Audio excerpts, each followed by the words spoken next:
موضوع حضور جن و پری توی حمام‌های قدیمی ایرانی تاریخی نسبتاً قدیمی داره، شاید به اندازه طول عمر خود حمام. به همین خاطر بعضیا حتی از رفتن به صحن حمام هم واهمه داشتن، چه برسه به این که داخل دالان‌ها و خزینه‌های تاریک حمام‌های قدیمی برن.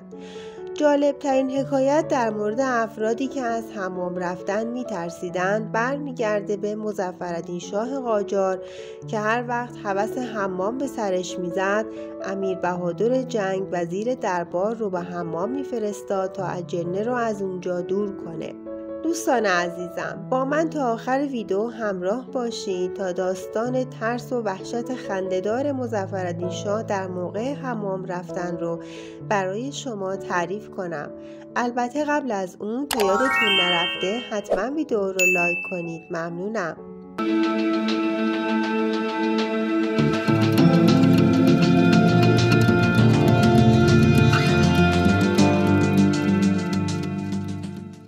ماجرای ترس مظفرالدین شاه از برخی امور و پدیده‌های طبیعی میان رجال سیاسی و حتی میان مردم هم دهان به دهان میگشت. در این میان ترس از جن و پری مخصوصاً موقع حمام رفتن از همه عجیب‌تر بود. دکتر علم‌الدوله ثقفی، پزشک مخصوص دربار، تعریف می‌کرد موضوع حمام رفتن مظفرالدین شاه در روزهای یکشنبه از داستان‌های بامزه است که به افسانه می‌ماند.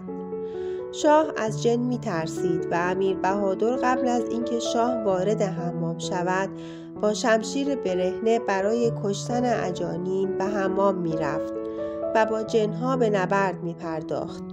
بدین معنی که با لباس و یراق و حمایل و نشانها در خزینه حمام حاضر می‌شد. لباس پرزرق و برق امیر تومانی در بر می گرفت که جنها بدانند با یک سردار مقتدر قشون سر و کار دارند و موضوع شوخی نیست.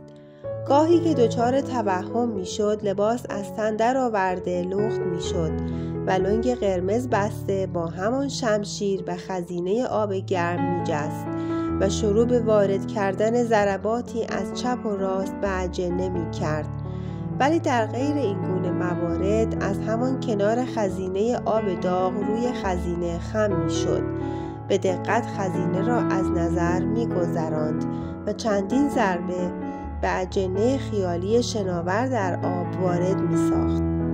وقتی شاه وارد حمام می شد، امیر بهادر تعظیم قرایی می کرد و در حالی که عرق از چهره و ریش سیاه حنا بسته‌اش می بارید به عرض میرساند قربانت گردم، با خاطر آسوده به خزینه تشریف فرما شوید.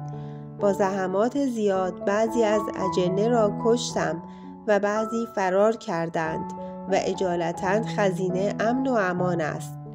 شاه تشکر و قدردانی کرده لنگ به دور بدن پیچیده وارد آب گرم خزینه میشد، ولی در عین حال عده‌ای سرباز و کشیکچی پشت در حمام پاس می‌دادند که اگر جن‌های فراری باز مراجعت کردند و خواستند به وجود مبارک اعلیحضرت گزندی برسانند، فوراً وارد شده و آنان را تار و مار کنند. لطفاً برای بیشتر دیده شدن ویدیوها کانال را سابسکرایب کنید و برای بهبود کیفیت ویدیوها حتما نظر خودتون رو کامنت کنید و اگر میتونین کامنت معنادار انگلیسی بگذارید. اگر به موضوع خاصی علاقه‌مندین در کامنت ها بنویسید تا ویدیوی اون ساخته بشه.